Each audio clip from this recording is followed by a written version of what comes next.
Bien, como es un nuevo tema, vamos a iniciar por la contextualización, ¿verdad? Esa es otra cosa bueno, que quede aquí grabado por si luego tienen dudas. Algo que no logran la mayoría eh, resolver en el parcial es la diferencia entre contexto y características de la obra. Si yo les muestro una obra y les digo a qué cultura pertenece, y me dicen Grecia, ¿cuáles son las características contextuales?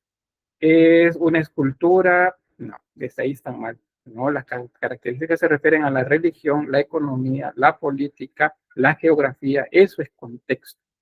Y luego el tercero les pregunta cuáles son las características de la obra. Ahí tienen que hablarme de la obra. Cada vez que escuchen contexto, olvídense de la imagen. Piensen en la cultura, que es lo primero que acaban de responder. Si aparece, por ejemplo, ahorita acabamos con el paleocristianismo, con el islam en el laboratorio, por ejemplo, y luego el parcial viene India, va a venir China también. Entonces, es contexto, es contexto. El contexto no se refiere a la imagen que están viendo, se refiere a la cultura en general, política, economía, religión principalmente. Le pueden agregar cronología, le pueden agregar geografía también. Pero eso siento que es uno de los eh, problemas que tienen la mayoría, no todo el mundo, pero sí la mayoría. Bien, vamos entonces a la parte contextual y en el mapa pues revisamos qué zona. Acuérdense, iniciamos la materia trabajando especialmente en esta región, paleolítico, neolítico. Luego nos movimos ya en la etapa de la protohistoria, la historia, a las culturas mesopotámicas. Luego de Mesopotamia pasamos a Egipto, Egipto a las culturas del mar Egeo, ¿ya? Del mar Egeo pasamos a Grecia, y bueno, la Grecia continental, la Grecia insular y la Magna Grecia, esta región de acá. Luego pasamos a Etruria, que fue esta zona de la península itálica. Luego pasamos a Roma y luego vimos cómo Roma terminó por conquistar todo el mundo conocido de esa época. Luego pasamos al paleocristianismo, una secta que inicia dentro del judaísmo en esta región y que luego tiene incidencia básicamente en toda esta región. Luego vimos el Islam, otra religión monoteísta que aparece en esta región, en la península arábiga, y de acá pues se extiende su territorio sobre toda la península, la región de Mesopotamia, el norte de África y luego pasa a España y ahí se establece pues una región también propia del Islam que es Al-Ándalus. Luego pues nos alejamos de estas zonas y hacemos una visita pues más hacia el oriente y nos ubicamos en el subcontinente de la India, en el Indostán, que se le llama a esta región.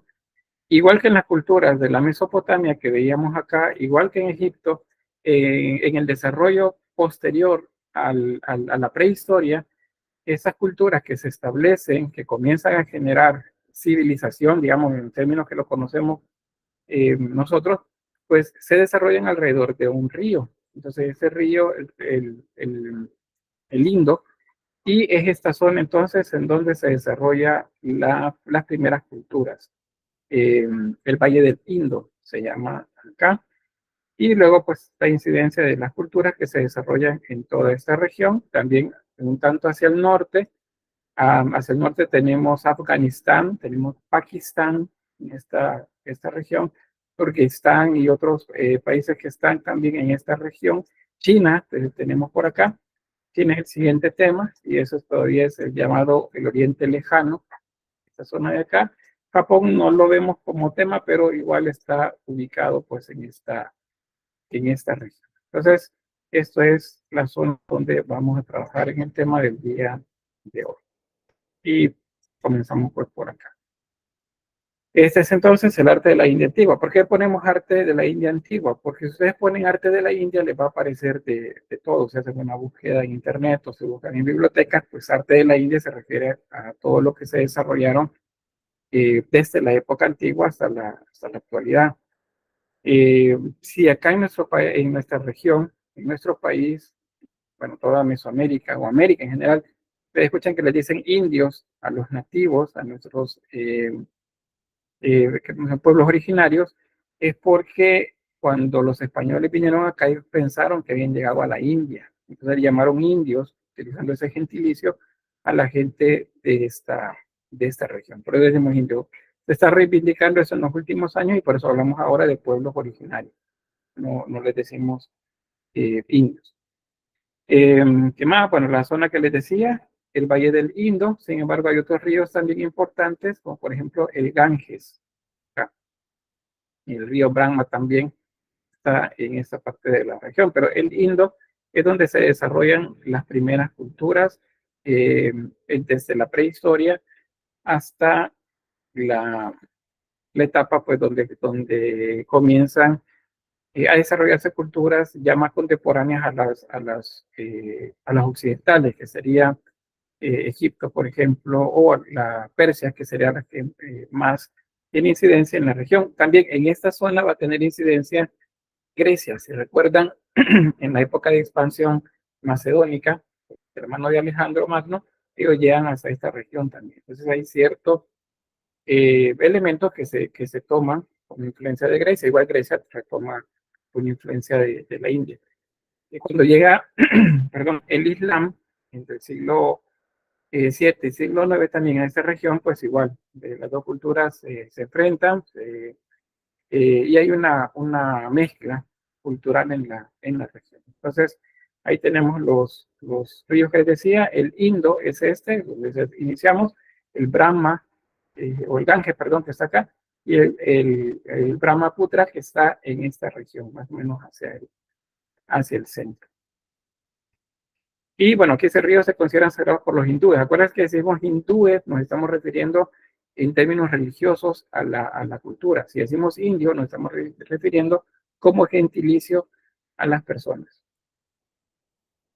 Aquí está lo que les mencionaba, la península del Indostán, la India por acá, Pakistán en esta región, Bangladesh hacia la otra región, Sri Lanka también por acá. Este está al sur del continente asiático, por eso se llama el subcontinente asiático. Esta región que ven acá es la cordillera donde están los Himalayas, donde está el Monte Everest y todo eso, que nace pues del choque de las placas tectónicas entre esta región y esta de Portugal. Y bueno, ahí vamos con una India. El nombre, vean, deriva de una palabra autóctona, Sindhu, que significa río, y se aplica especialmente al río Indo. Es el río que cruza pues desde la India hasta Pakistán. En esa región es donde se les decía, ellos mismos se decían de sí mismos Bharata.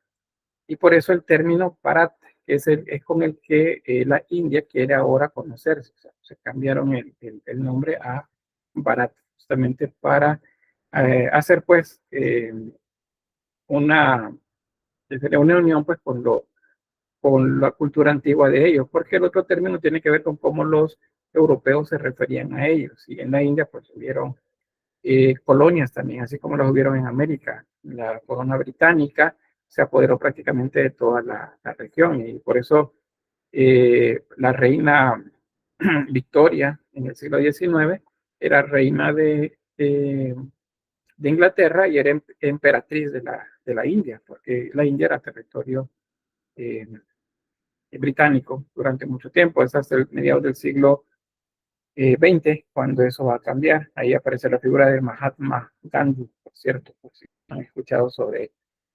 Pero bien, ¿qué más tenemos por acá? Sobre la organización social, vean, eso depende de la época y depende de la religión.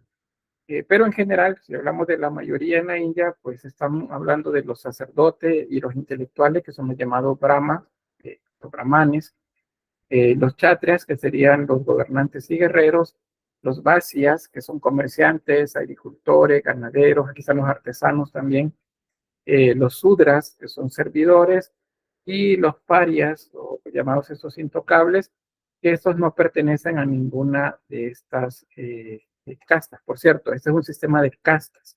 Las castas son separadas, no se pueden mezclar. O sea, si alguien nace en la casta de los chatrias, no se puede casar con alguien de los sudras, y ni tampoco alguien de los sudras puede subir. Las castas son cerradas, y eso también en Europa sucede, el sistema de castas en algún momento. Eh, y por eso, pues también, fíjense que sucede con, bueno, la canción que les puse al inicio de la India es parte de una película, que es algo así como, dándoles un poco como el guión, son dos jóvenes que son como pícaros, digamos, y ellos tratan de sacarle ventaja a la situación siempre, y es algo así como que, como una especie de Robin Hood en su región, le roban a los ricos para darles a los pobres, y hay un policía por ahí que los anda siguiendo. Entonces, esa canción es parte del soundtrack de la película, y ahí ustedes vieron bastantes elementos de la India, pero de la India contemporánea, de la que ya vemos elementos tanto hindúes como islámicos también mezclados. Entonces es una mezcla de todo. Bollywood es una de las industrias cinematográficas más grandes del mundo. Habrán visto por ahí algunos memes, por cierto, porque pues como hay de todo, igual que en todo el cine, hay unas series o novelas, no sé cómo llamarles, que son como muy exageradas en cuanto a los personajes que aparecen ahí. Las películas hay de todo. Hay una de ciencia ficción, hay una bien interesante, esa es bien, bien entretenida, es como de aventuras y la cuestión policial. Hay otras que son como más dramáticas, pero hay de todo. Pero es interesante verlas. Y el punto que quería tocarles con ellos es que la música que escuchan, las personas que cantan, eh, algunas no las conocen, o sea, no aparecen en los conciertos, sino que en los conciertos ustedes ven a los actores de las películas.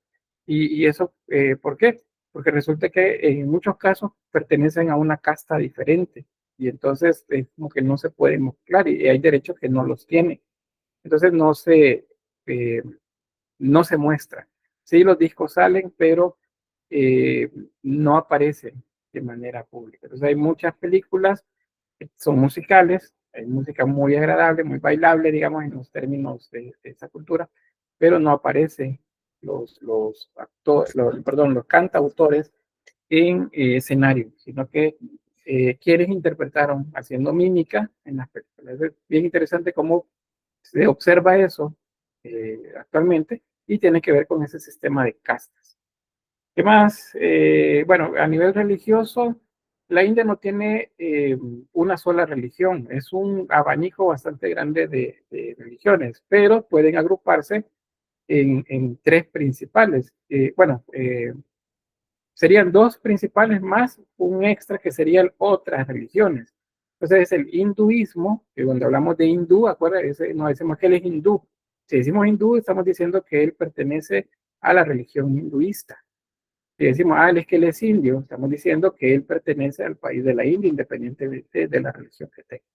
Entonces el hinduismo, el budismo también, el budismo de hecho es una religión más bien de contemplación, no tiene una divinidad, no hay un dios ahí, sino que es como si la divinidad está en todo lo que nos rodea, y es una manera de entenderse en ella. En el hinduismo sí hay dioses, hay diferentes dioses. En otras religiones, aquí estamos hablando del Islam, por ejemplo, del cristianismo, y otras religiones también pequeñas, no tan desarrolladas como las otras. Pero pues en general, en la antigüedad principalmente eran hinduismo y budismo cuando aparece el budismo. El primero, pues ahí están las características para que vean el autocontrol, la compasión hacia los demás. Ellos creen en la reencarnación. Es decir, que cuando mueren no es que van a esperar hasta la resurrección ni nada por el estilo, sino que al morir ellos van a reencarnar. Y hay una sucesión de reencarnaciones hasta que llegan a un punto en el que su espíritu se purifica, y en ese momento ellos ascienden o trascienden, más bien ya no van a reencarnar porque han trascendido hacia el nivel pues, más alto. Eh, el 80% de los habitantes de la India pues, profesan o son adeptos más bien de estas religiones, o esas variantes de religiones que se agrupan en el llamado hinduismo. Luego tenemos el budismo, que les mencionaba, ese no tiene una figura de Dios, a diferencia de las religiones monoteístas que hemos estado viendo últimamente, el judaísmo, el cristianismo, el islam. Esos tienen un solo Dios. En este caso, no, sino que Siddhartha Gautama, que es el primer Buda, Buda es como un santo, sería el término para referirnos a una persona santa. Entonces se llama o se llamaba Siddhartha Gautama. Él estableció preceptos y una manera de vivir para entenderse y estar en paz con lo que nos rodea, porque se entendía que lo divino nos rodea y nosotros somos parte de eso mismo. A esas religiones se les llama panteístas. Panteísmo significa que la religión está en todo lo que nos rodea.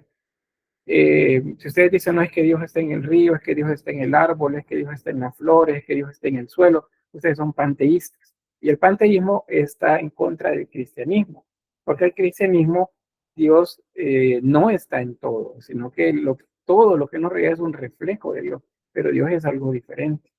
Entonces, esa religión es otra de las cosas con las que se caracteriza.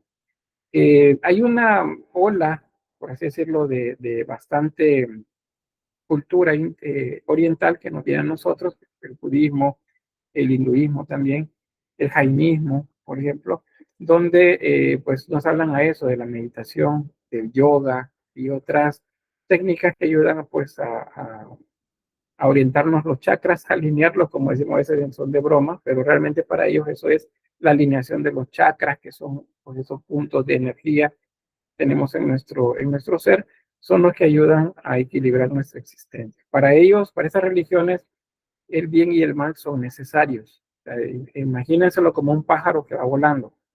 El bien está en el ala izquierda y el mal está en el ala derecha. Entonces, el cuerpo del ave somos nosotros, según esa visión según esa cosmovisión.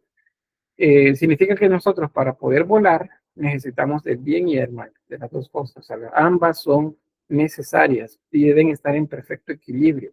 El problema es cuando hay un desequilibrio en ellas. Han visto un signo por ahí también que se dibuja como dos formas en revolución, es decir, se están moviendo, una es negra y la otra es blanca, que decimos el yin yang, que es el perfecto equilibrio. Eso es básicamente la manera de ver el mundo para ellos, esa cosmovisión. El bien y el mal son necesarios. Hay algunas de esas ideas que llegan al cristianismo, por cierto, en los primeros estadios, pero son atacadas por la visión más fuerte del cristianismo que plantea que el bien debe prevalecer por sobre el mal. Entonces, por ejemplo, la figura de Judas, Judas es necesario, según algunas religiones, es uno de los personajes más importantes de los apóstoles, porque él fue el que lo entregó. Si él no lo entrega, nada hubiera sucedido de lo que entonces, esa visión conflictúa con la visión cristiana. Entonces, el bien y el mal en nuestra cultura occidental son diferentes, no se ven como pares, no se ven como dual, como una visión dual, sino que el bien debe prevalecer sobre el mal. Esa es la manera como se ve. ¿Se entiende? Dígame, Elisa. Ellos tienen como una forma de, como para el cristianismo es el diablo, Satanás. Mm, Y sí, sí, sí. eh, Uh-huh. no piensan que es malo, sino que es como necesario. Como no, pero es necesario. O sea, si hay una representación, que creo que es lo que me está preguntando, porque el diablo en la religión cristiana es una representación del mal. En los primeros siglos del cristianismo simplemente no existe. No está, ¿por qué? Porque no lo necesitan. Cuando se establece el cristianismo, tampoco aparece el diablo como un elemento principal. Se enfocan en la salvación, se enfocan en otras cuestiones. Es más o menos por el siglo X cuando comienzan a pensar en el diablo, porque hay una situación que se da por ahí que se llama milenarismo. Entonces aparece una figura que lo representa. En estas religiones también hay una figura que lo representa y gobierna sobre los aspectos eh, malos, digamos, de la vida. Por ejemplo, una tragedia, bueno, se cayó una montaña, murieron gente, entonces eso lo causó tal personaje, eh, tal ser. Si alguien se enferma, igual, eso tiene que ver con esos, con las áreas que gobiernan esos seres. Pero deben equilibrar su cuerpo para que de esa manera aplaquen ese desequilibrio que se está generando en ese momento. O sea, si el mal aparece y el mal se cierne sobre las personas es porque el equilibrio desapareció y el mal aumentó. El mal es mayor que el bien, entonces eso afecta a las personas. Por eso tratan de mantener todo con esos estadios de meditación, de ofrendas, que hacen de que todo se mantenga en equilibrio. Pero sí hay personajes que representan al mal. Les voy a agregar de eso en el aula virtual porque acá no lo he contemplado. Solo he planteado bien una visión general de las religiones, pero no he contemplado así como genealogía de dioses por cuestión de tiempo. Como les digo, pues es el último día que tenemos así como que las 2 horas completas para clase. Bien, otras religiones, tenemos el Islam. El Islam llega alrededor del siglo VIII a la India y pues el imperio mongol o mogol es el que va a ser como más importante en esa región.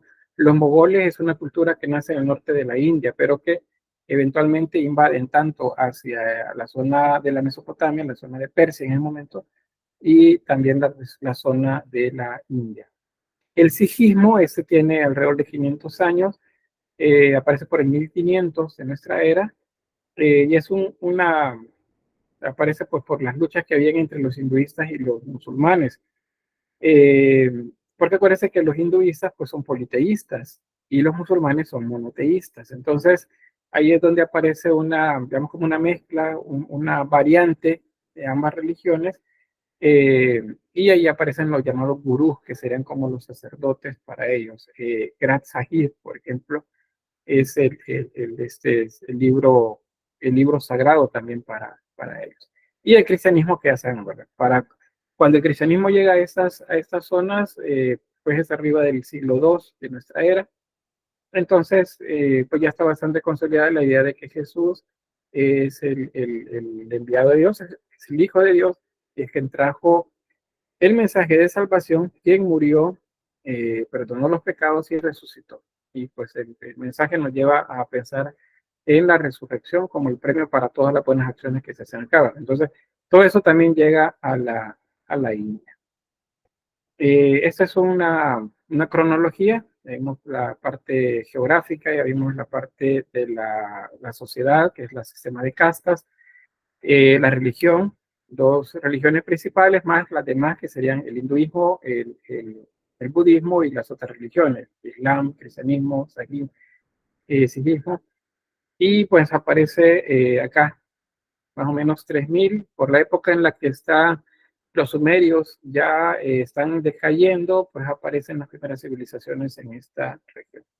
Y bueno, ahí es como se divide la civilización del Valle del Indo, la época védica, de 1500 Cristo al siglo VI Cristo, y luego tenemos el reino de Magadha, que es del siglo IV Cristo, del siglo VI, perdón, al siglo IV Cristo, y luego el Maurya, que va hasta el siglo III Cristo. Al menos son como las más importantes. Esta última es el emperador Ashoka. Ashoka suena a ese personaje de Star Wars, ¿verdad? Hay una serie también alrededor de ella. Pero Ashoka es un hombre, es un rey del imperio Maurya, que es el que lucha contra los macedonios y expulsa a los griegos de la región. Y es cuando el budismo comienza una etapa de expansión también en esa región. Periodos históricos, pues acá están, yo se los voy a mostrar, bueno, aquí están como para que conozcan, pero son 4 principales. Lo vamos a ver de esta manera. La primera es la civilización del Mohenjo-Daro y Harappa. Estas Mohenjo-Daro y Harappa son dos ciudades. Cada una de ellas se ha identificado como una cultura.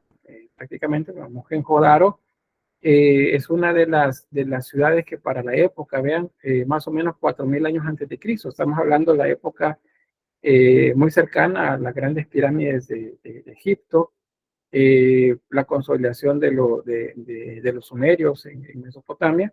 En esta región ya existía una cultura muy desarrollada y especialmente es admirada por el tipo de arquitectura que tuvieron y el tipo de sistema de servicios para la población. Había agua potable, había estanques para que la gente tuviera agua potable. Había potable, me refiero a que es de uso corriente, ¿verdad? No que tengan plantas de potabilización o cosas por el estilo, sino que es agua de uso corriente, o sea, agua que podían utilizar para sus enseres domésticos.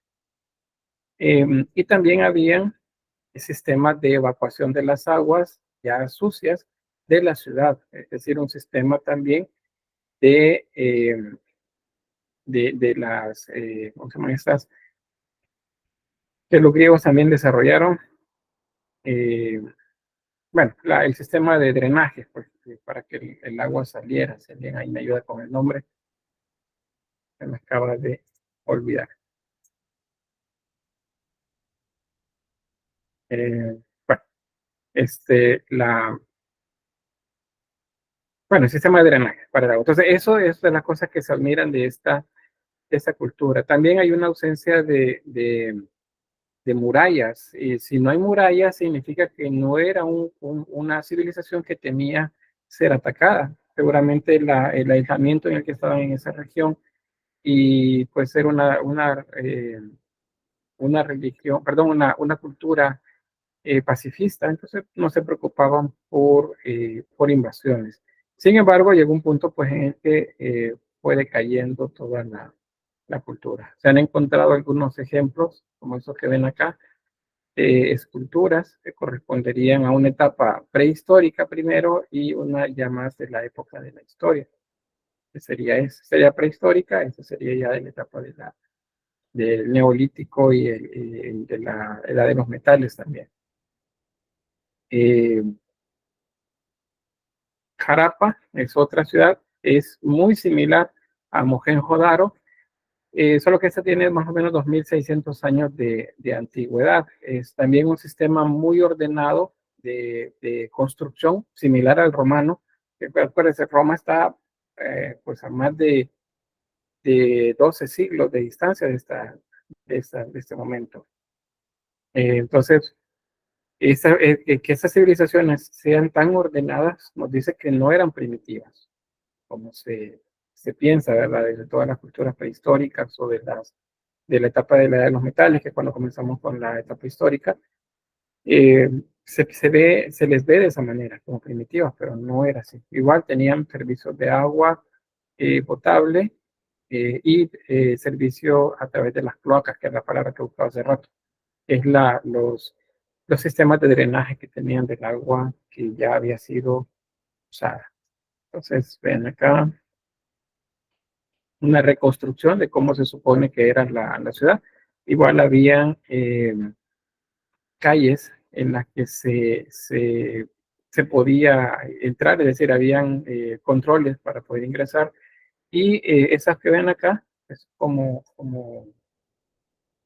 cunetas, diríamos, eran las cloacas esas por donde el agua pues, podía salir. O sea, el agua no salía por todas partes, sino que todo era como muy ordenado. Igual que Mohenjo-Daro, pues en algún momento entró en decadencia y eventualmente fue abandonada la, la ciudad.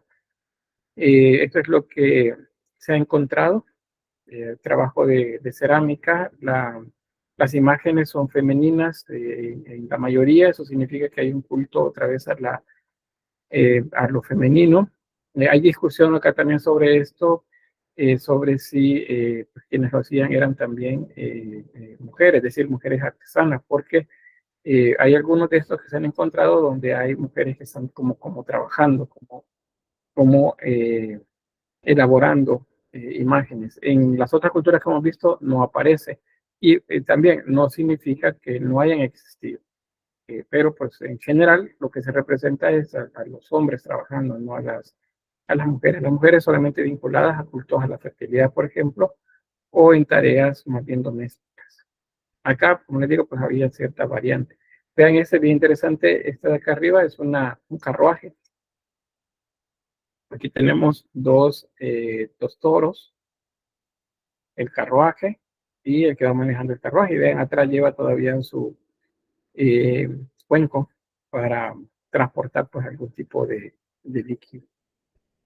Y bueno, las imágenes, animales, figura femenina en general.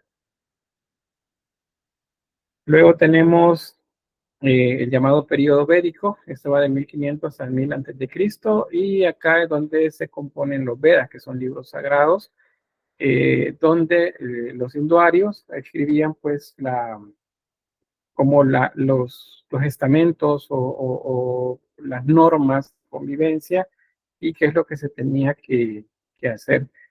Eh, los Drávidas sería el nombre de los personajes de las personas que vivían en esta región. Y la civilización se considera que era bastante avanzada, muy similar a Egipto y Mesopotamia. También se piensa que algunos de los elementos estéticos que hemos visto pudieron haber tenido influencias de esta zona, porque, por ejemplo, Babilonia, Siria, Persia, eso estaban bastante cerca de esta región. Cuando hablamos, por ejemplo, de los medos, estamos hablando de una cultura muy cercana a esta región. ¿Qué más? ¿Qué más? Bueno, el llamado periodo brahmánico es una etapa donde hay una clase sacerdotal que se le llama brahmas. Esos son los que gobernaban la religión, entonces acá es hinduista. Y también se da en este mismo periodo algo que se llama prebúdico, que es cuando comienzan a aparecer ciertos elementos de esta otra religión que comienza también a ganar muchos adeptos, la propia mente de Buda. Y el brahmánico prebúdico, bueno, les mencionaba, los brahmanes son los que gobiernan. Luego tenemos el búdico. Este es cuando eh, protestan, o digamos, hay cierta rebeldía hacia la autoridad de los brahmanes, y entonces los budistas comienzan a ganar más adeptos. El budismo pasa a ser una religión muy importante acá, que es la religión de este personaje que, les repito, es Siddhartha Gautama, es el llamado Buda. Y también para remarcar eso, pues esta religión no tiene un dios, sino que siguen los preceptos dados por un Buda. El Buda es santo, es el nombre, por un hombre santo que pues escribió toda una doctrina y es la que se sigue a la fe. Ahí tenemos el budismo como tal, tenemos Siddhartha Gautama para que tengan ahí el dato. Eh, es o sea, hay datos en este caso, perdón, hay datos que dicen que es bastante probable que Siddhartha Gautama sí efectivamente existió. Eh, a diferencia del cristianismo, ¿verdad? Que no hay tantos documentos históricos sobre la figura de Jesús. Buda, como les decía, es el iluminado, pero podemos entenderlo como un santo. Sería. Si hablamos de ahí está Buda, si decimos ahí está Buda, esa imagen no es el Siddhartha Gautama, sino que es la representación de un santo o de un iluminado. Este es los últimos periodos de los imperios, del 321 a.C. al 535 después de Cristo. O sea, esto ya se junta con el periodo antes del Islam, pero se junta con el cristianismo. Es un momento en el que hay conflictos con las culturas de los alrededores, y el imperio pues comienza a crecer en todo el territorio de los hinduismos. Hay una lucha también contra los mogoles en el norte. Y bueno, hasta ahí con la parte contextual. No sé si hay pregunta.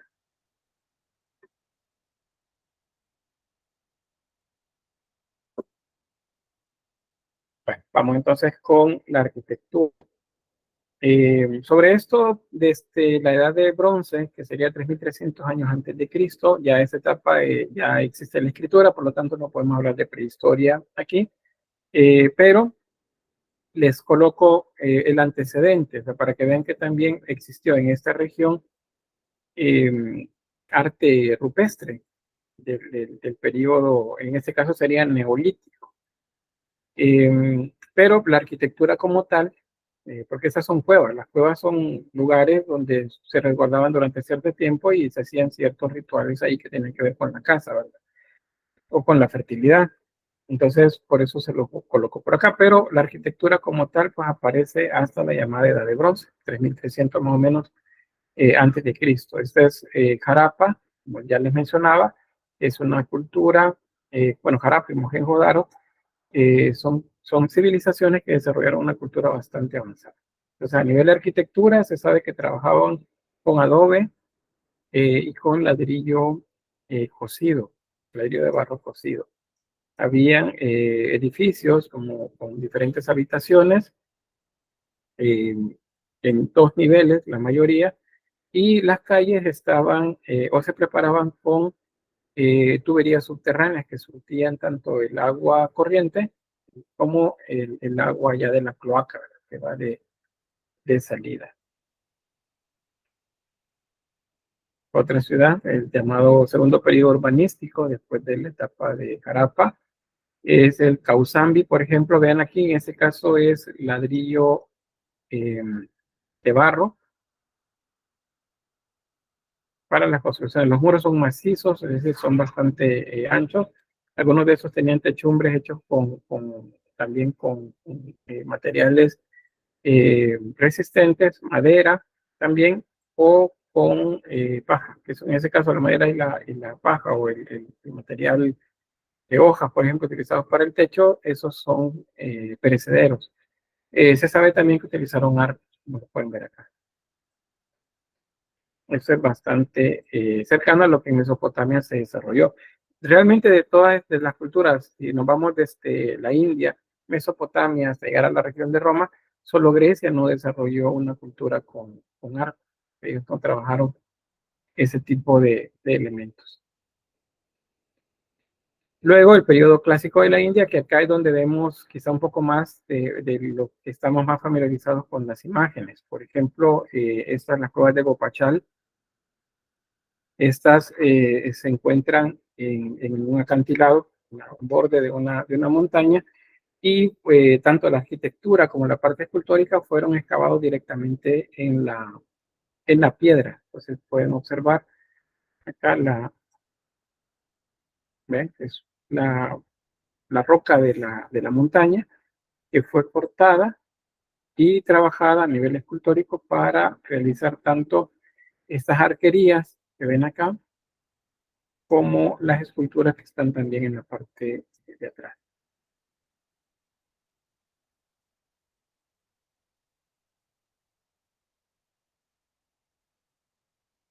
Otra. De la misma época, estas también son unas grutas, las de Pandableni, perdón. Estas también son excavadas en la roca de la montaña y pueden ver ahí pues la simetría con la que construían y bastante decoración geométrica en el exterior. Columnas también muy particulares, muy del lugar. Vean los arcos. Los arcos son como de herradura o apuntados, son diferentes a lo que hemos visto en Grecia, perdón, en Roma, por ejemplo, y sí lo vimos con el arte islámico, porque el islam es el que más ese tipo de arcos son los que más les aplican en sus esculturas. Esta es una vista del interior de una de estas cavernas. Igual, las columnas, la bóveda para la techumbre y pues espacios bastante amplios. Son eh, relativamente grandes, estamos hablando de una altura de unos 3 4 metros acá, y todo eso es excavado directamente en la ladera de la montaña. Tenemos otras cuevas también, otras, le llaman cavernas, cuevas también podemos encontrarlo, Elora y Ajanta. Ajanta es como la más famosa, es la que ven aquí al lado derecho, las dos del lado derecho. Elora es como si excavaron un agujero en la montaña hacia adentro, de arriba hacia abajo, perdón. En cambio, las de Ajanta están en las paredes de la montaña. Esas fueron igual descubiertas así como que de, de casualidad. Andaban unos cazadores persiguiendo tigres y pues entre los que iban siguiendo a uno por ahí, se toparon pues con este lugar y luego regresaron ya a una expedición para pues descubrir más eh, de, de, de esta cultura. Vean la cantidad de detalle de imágenes que están dentro de la estructura. Este es jainismo, la religión. Hinduismo también encontramos en esta que les he estado mostrando, no son templos hechos para el budismo, aunque los templos budistas se hacen de la misma forma, se excavan en las montañas. Eso, bueno, por la iluminación eléctrica es que se ve así, ¿verdad? Como muy estético, pero esto seguramente se hacía la iluminación a través de antorchas. Este me acabo de mostrarles. Este es el hora. Ven el tamaño de las personas y el tamaño de la estructura. Esta, como les digo, se hizo de arriba hacia abajo, haciendo un agujero.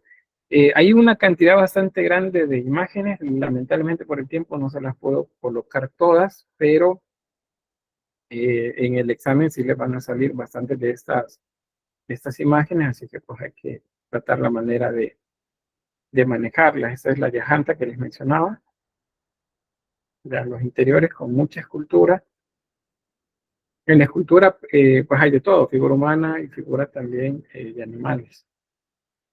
Estos tienen que ver con el budismo, corresponden también a esta etapa, pero estas son ya budistas, las llamadas estupas. Las estupas son como tumbas, son de orden funerario, son como túmulos, eso es lo que les mencioné, solo que esos túmulos son artificiales completamente, hechos con ladrillo, con roca, para generar pues ese domo que ven por ahí y ese patio, ese corredor anterior para llegar hasta el edificio. Estos son templos budistas también, siempre como con la misma idea son bastante decorados, con mucha decoración.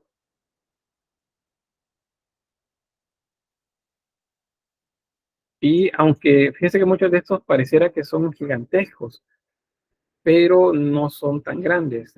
Bueno, hay unos por ahí que al verlos, por el tipo de detalle que llevan, eh, pareciera que son inmensos. Y sí son grandes. De hecho, hay algunos que tienen más de 12 metros, pero eh, la mayoría no son tan grandes, sino que pareciera que son tan grandes.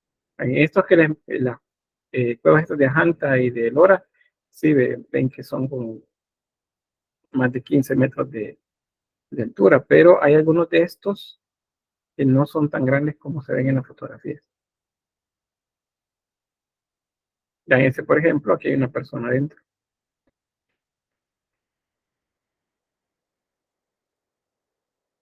¿No? Bueno, este es solo para remarcarles ahí la idea de la estupa, cómo está la estructura de las estupas, los elementos decorativos. Estos elementos son escultóricos, son marcadores, y hay mucha simetría acá con esto, con estas imágenes. Un dato también es, en cuanto al manejo de la figura humana, hay algunas que son muy esbeltas, pero hay otras que son bastante, son digamos, como más robustas, es la palabra, robustas. Eso tiene que ver con la idea de la abundancia, es un símbolo de abundancia. Bueno, el Taj Mahal ya lo veíamos en el tema del arte islámico. El Taj Mahal es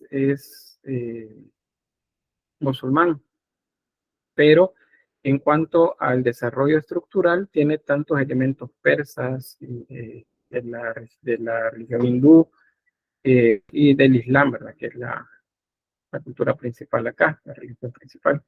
Ese es un mausoleo, acuérdense. Son, igual el caso de las estupas, son mausoleos. Bien, ¿preguntas ahí?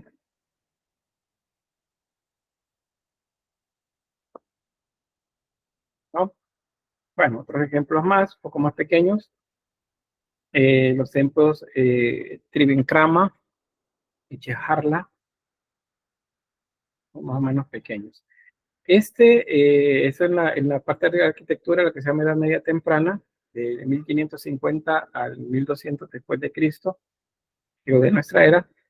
Este es uno de esos templos que le digo, cuando uno los ve en las fotografías fuera de contexto, se ven como gigantescos, o sea, se ven inmensos por el tipo de ángulo para la fotografía, por ejemplo, pero estos tienen alrededor de 8 metros más o menos, 10 metros por ahí de altura, y son bien complejos en cuanto al desarrollo geométrico, por ejemplo, que se hace de ellos. ¿Ven? Todo esto es completamente decorado con escultura. Y bueno, en general vemos los edificios em, con el color de la piedra, pero esto se sabe que estaban pintados porque la escultura y la arquitectura en general es polícroma, o sea, llevan pintura también, pero como están expuestos al exterior, al menos en los más antiguos, no hay manera de verlos policromados. Sí, en los más contemporáneos, esos que fueron hechos digamos, en los últimos 300 años, 200 años, o 100 quizás, esos sí son completamente coloridos. Se vean, esta es la parte de atrás, ¿allá? Y este es el frente. Así que vean una escalinata. Si nosotros camináramos por acá, nuestro tamaño sería casi el tamaño de la puerta. Entonces, este es Candiraya Mahadeva. Candarilla Mahadeva. Eso tiene que ver también con la arquitectura. La escultura es omnipresente, no significa que esté en toda la arquitectura. Les muestro, solo vamos a ver un poquito más adelante. Es bueno, de los occidentales le llamamos el Templo del Amor en la India. Este está decorado con miles de figuras este, en poses pues claramente eróticas o sexuales. Y hay de todo tipo ¿qué sería? De formas, hay combinación de animales, seres humanos, hay de todo por acá. Entonces, la escultura es omnipresente. Hay una producción escultórica bastante grande en esa cultura india. Ahí tenemos otras imágenes sobre lo mismo. Otro templo. Ven que la simetría también es como muy importante para los que trabajaban la arquitectura y la escultura. Otro más. Todo está completamente lleno de escultura. No hay un solo espacio que no haya sido intervenido con escultura. Y bueno, el Taj Mahal, que ese se me fue por ahí, no tendría que estar ahí. Pero pues ahí quedó. Y bueno, hasta ahí con la arquitectura. No sé si hay alguna pregunta sobre la arquitectura. Si no, pues pasamos a la escultura.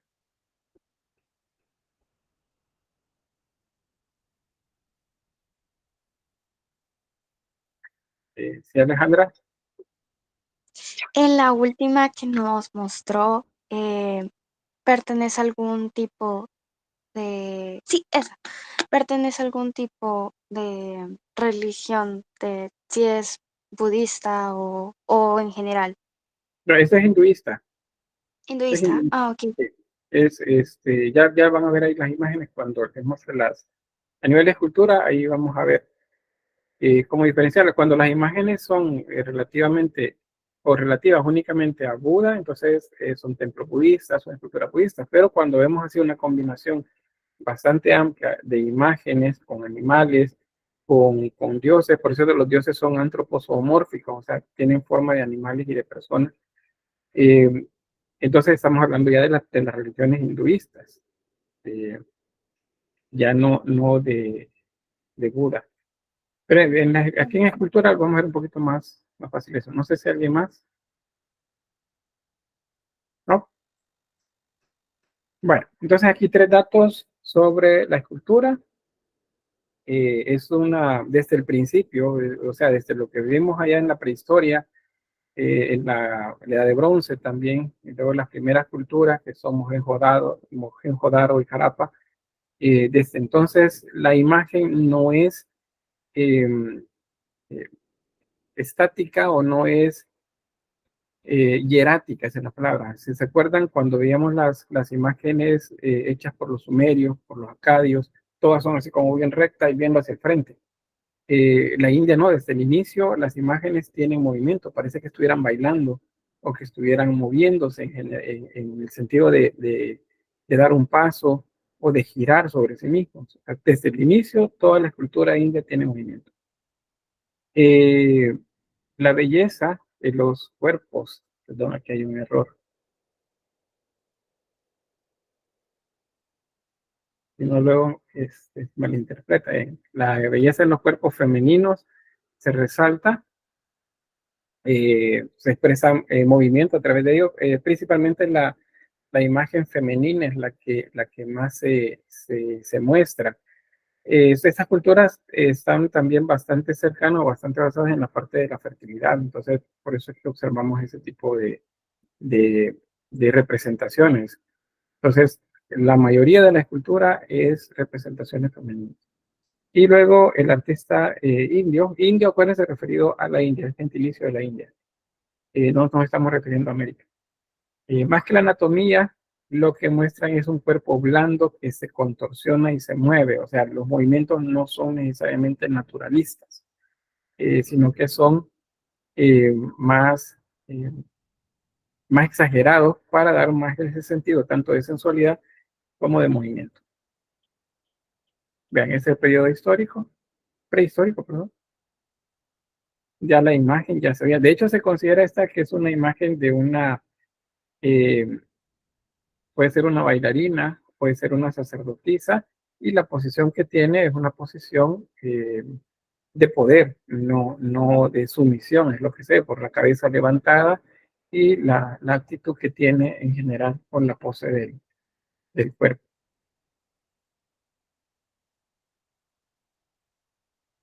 Bien, en el hinduismo encontramos, en la escultura del periodo hinduista, encontramos pues ese tipo de imágenes. Ya habrán visto ustedes en la India que hay bastantes esculturas que tienen más de 2 brazos, tienen 4 brazos, o tienen muchos brazos, bastante. Eso lo que significa es que tienen el poder de actuar sobre todo. O sea, si ustedes les dijeran, miren, tienen que hacer 1000 cosas a la vez, tienen que hacer un montón de cosas, y no, ojalá tuviera 2 brazos más. Entonces, ese razonamiento que hacemos nosotros, tener 2 brazos más y porque nos alcanzaría más el tiempo, entonces es la idea de acá, digamos, una manera de entenderlo. Mientras más brazos se tenga, más cosas pueden hacer. Entonces, eso significa poder, esa cantidad de manos. Cuando ven también que tiene muchos rostros, tiene 4 rostros, 5 rostros, eso significa que puede ver hacia alrededor, puede ver más que los demás y está en todo. O si tiene muchos ojos o muchos rostros, significa eso, que puede tener la capacidad y el poder de ver hacia todos lados al mismo tiempo. Entonces, eso es el símbolo de la multiplicidad de las partes del cuerpo. Luego vean acá la danza, el símbolo del arco de fuego alrededor, y pues el danzante.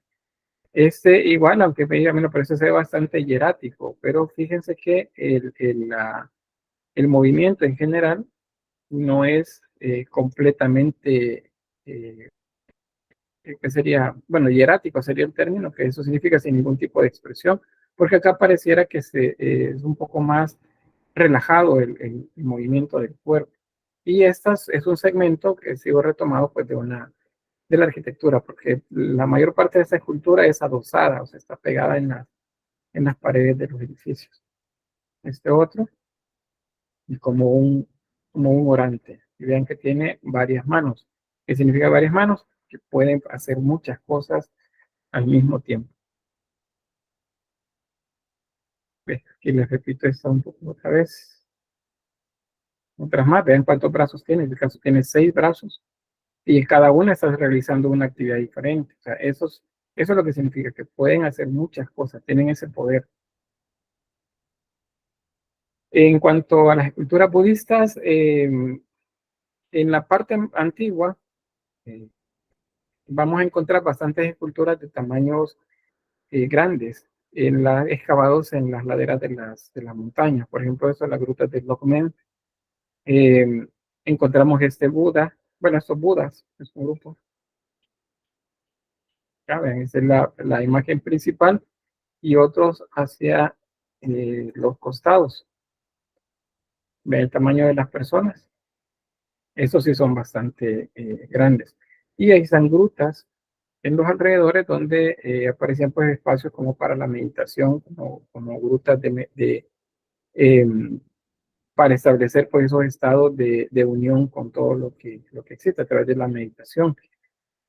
En algunos lugares, por cierto, en territorio donde actualmente esos grupos extremistas islámicos son los que gobiernan, entonces en esas regiones se encuentran, o más bien se encontraban imágenes de Budas también de gran tamaño que fueron bombardeadas, fueron dinamitadas y destruidas lamentablemente. El de la derecha, por ejemplo, el de Bamiyan, ese estaba en la región de Afganistán, y pues este fue dinamitado, o sea que este ya no existe. Eso fue en el 2001, si mal no recuerdo. Entre el 2014 y el 2019 también hubieron otras imágenes en laderas igual de las montañas, en las regiones de, de dominio que tuvo este grupo extremista que se denominaba ISIS, o el otro que se llamaba Daesh. Pues esos dos hicieron destrozos en la región, ¿verdad? Como estas las consideraban religiones contrarias al Islam, pues entonces destruyeron las imágenes. O sea, eso no, los extremistas no respetan. O sea, aunque el Corán no diga eso, pero como ellos se basan en las sunnas o en los otros libros, pues entonces, según ellos, están haciendo lo correcto y pues lamentablemente el mundo del arte pierde eh, joyas escultóricas como esa. Ese es el de Leshan. Vean el tamaño de las personas. Prácticamente es una montaña el mismo Buda. Hay templos, por cierto, en la parte de arriba, donde se puede también observar el tamaño de la escultura. Igual no les he agregado una cantidad bastante grande, pero si ustedes hacen búsqueda en internet van a encontrar una cantidad muy, muy grande de Budas de ese tipo, que son colosales. Este otro, miren, no es el mismo, del Bamiyan que les mostré hace un momento. En el 2001 fue bombardeado, fue destruido. Y este es el de Lokmen que les mencionaba también hace un momento. Bien, una escultura en bronce, es un poco más contemporánea, pero se los traía cuenta por el símbolo que ven acá. Acuérdense que hay una básica y una esvástica. Entonces, el símbolo original es benefactor, es bueno.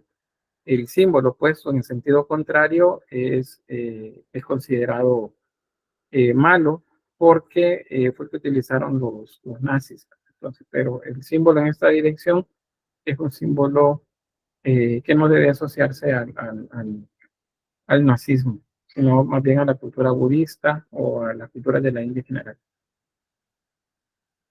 Bien, el jainismo, esa es otra de las religiones, ¿se recuerdan?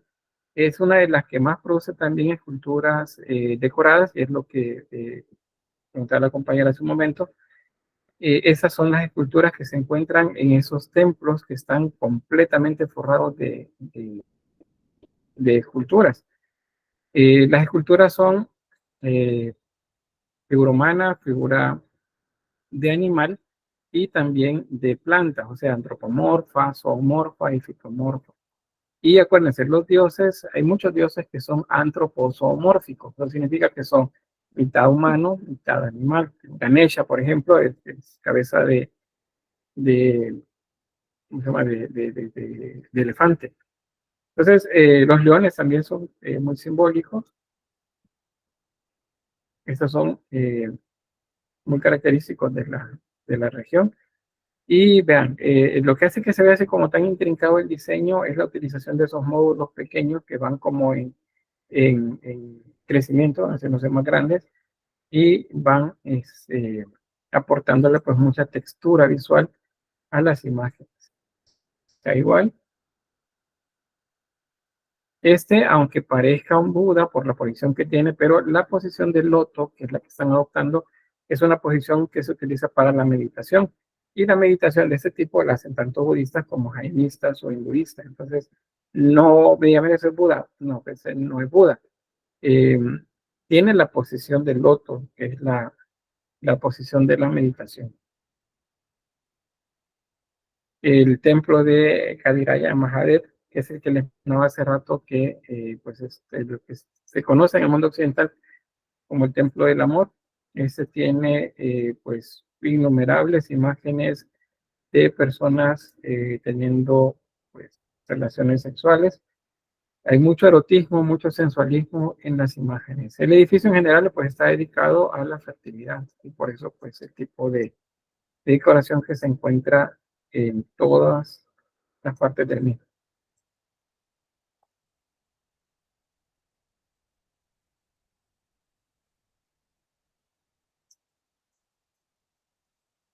¿Bien? Todo, cada parte, cada rincón de los edificios, pues están completamente decorados. Ese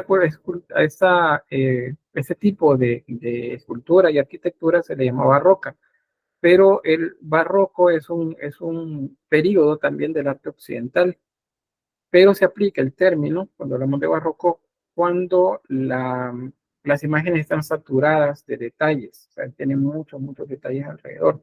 Entonces es que hablamos eh, de barroquismo. Entonces, no, es que la fachada es barroca, decimos. El sentido que le estamos dando en ese momento al término es que no describe una superficie completamente llena de imágenes. Ahora, si ustedes en el examen me ponen, yo qué periodo es, me ponen barroco, están mal, están completamente mal. Si me ponen el contexto, es que es un templo barroco, completamente mal, porque el contexto no tiene que ver con la imagen, tiene que ver con la cultura, acuérdense. Pero si en la descripción me dicen la fachada o la superficie de las paredes del edificio muestran una, ¿qué sería? O se ven barrocas, entonces sí me están hablando de una saturación de imagen. Porque barroco, recuérdense, significa que está lleno de detalle. Cuando nos referimos a una superficie llena de mucha información visual, porque no debemos confundirlo con el periodo que se da en el arte occidental, que es un arte religioso ligado a la contrarreforma católica. Bien, preguntas sobre la escultura.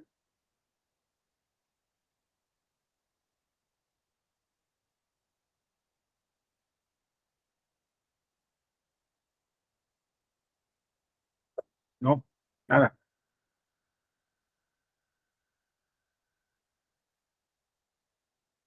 Bueno, otras imágenes más, solo para que tengan pues ahí más para observar. Acuérdense que pues en el examen van a venir imágenes de estas. Bien, sobre la pintura creo que alcanzamos a terminar el tema. Estas solo les voy a mostrar las imágenes. Como es un documento que estaba todavía dando en algunos, ¿cómo se dice?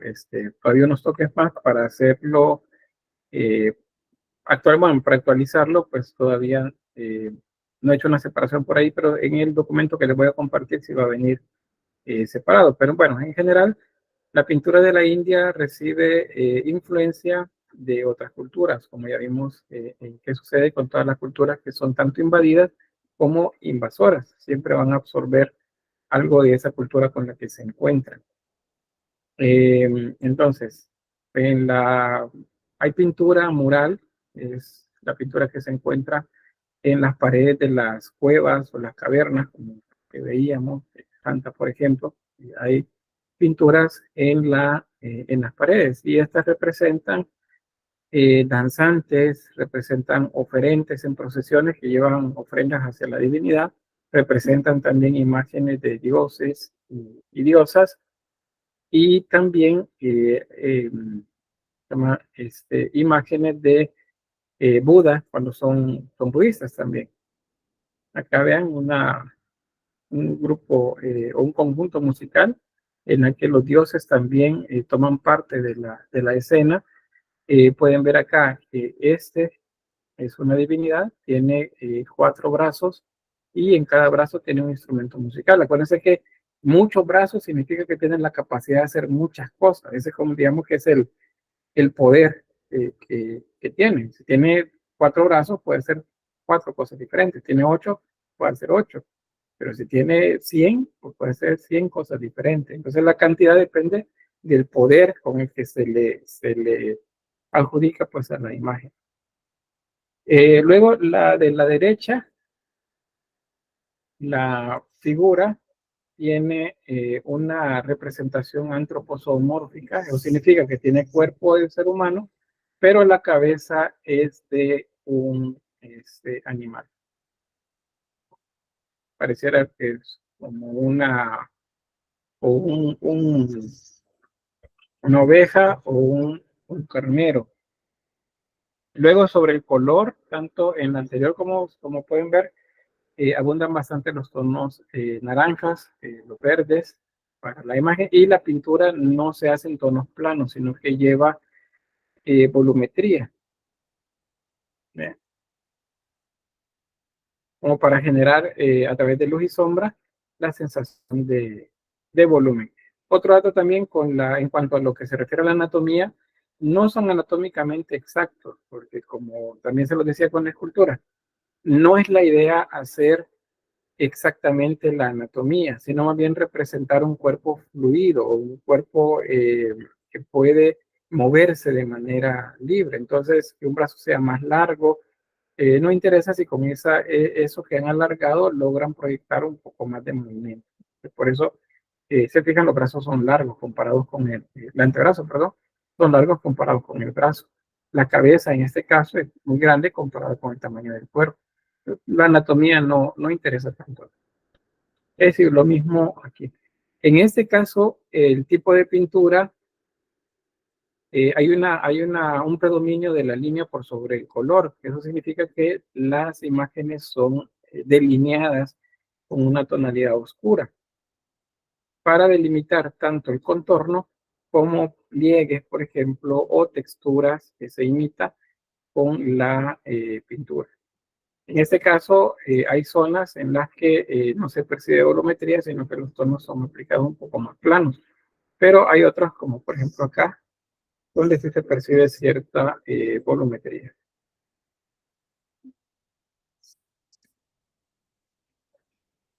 Esa es pintura sobre madera. Bueno, hay pintura sobre madera y sobre lienzo también, sobre telas o textiles más bien, que hacen representación también de divinidades, como pueden observarlas ahí, y en las posiciones pues, en las que proyectan la meditación o la religiosidad más propiamente.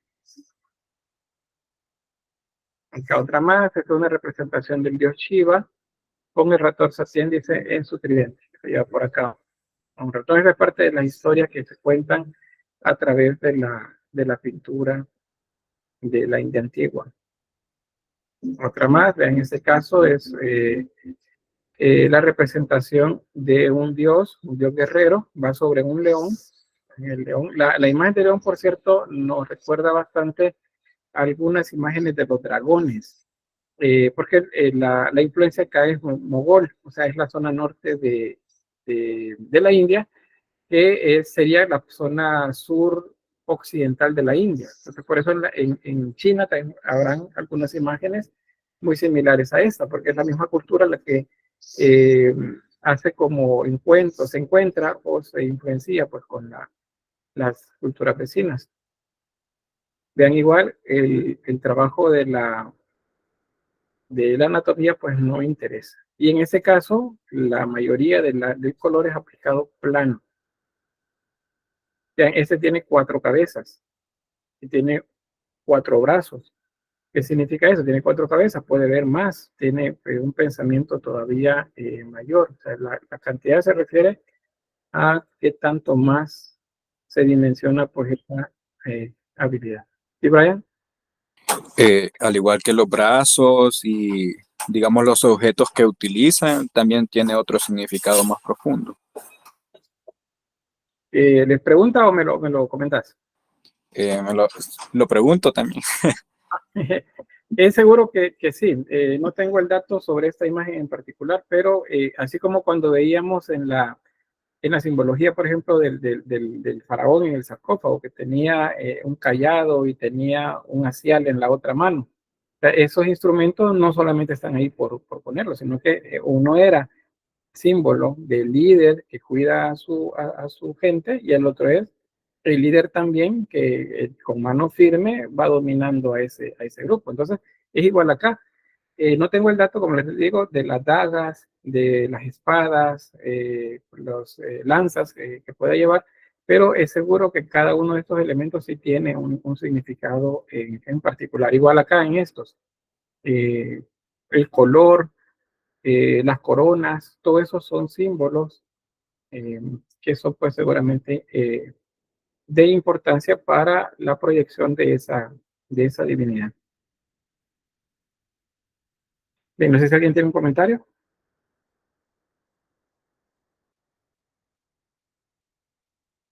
¿No? Bueno, otra imagen más. La idea de estos, en cuanto a el bestiario, así se llama, cuando hablamos de, por cierto, de animales con formas extraordinarias, el término que suele ocuparse es bestiario, o sea, como bestias. No, no le estamos diciendo que son animales dañinos, ¿verdad? O peligrosos, sino que bestiario se refiere a que agrupa todos los tipos de animales extraordinarios que hay. El término se utiliza luego en la Edad Media también para referirse a todo el tipo de simbología de animales que aparece en la época. Entonces, vean, este tiene tanto características humanas como características de animal. El pico es como si fuera de un águila, un halcón o un gallo. Tiene también ¿cómo se llama eso? La cresta sobre la cabeza. Y tengo este igual, hay un simbolismo. No les tengo el dato exacto sobre este, pero todo esto es simbólico. No es solamente por hacer una imagen que se salga, digamos, del común.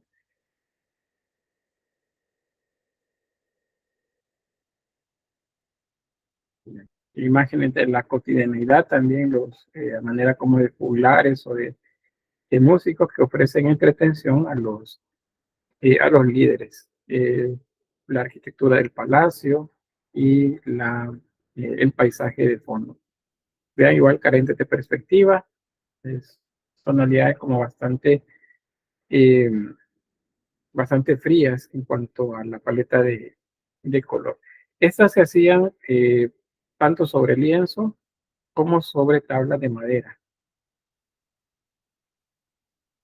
Y bueno, por último, la policromía en las esculturas, como ya les mencionaba, esa es una escultura, un templo más contemporáneo, no es un templo antiguo, pero ahí pueden ver la cantidad de color que se utiliza para la representación de las imágenes. O sea, estos templos en su momento de esplendor, los que vimos en arquitectura, es seguro que estaban completamente llenos eh, de color, eh, resaltaban pues seguramente en el paisaje a partir del color que tenía.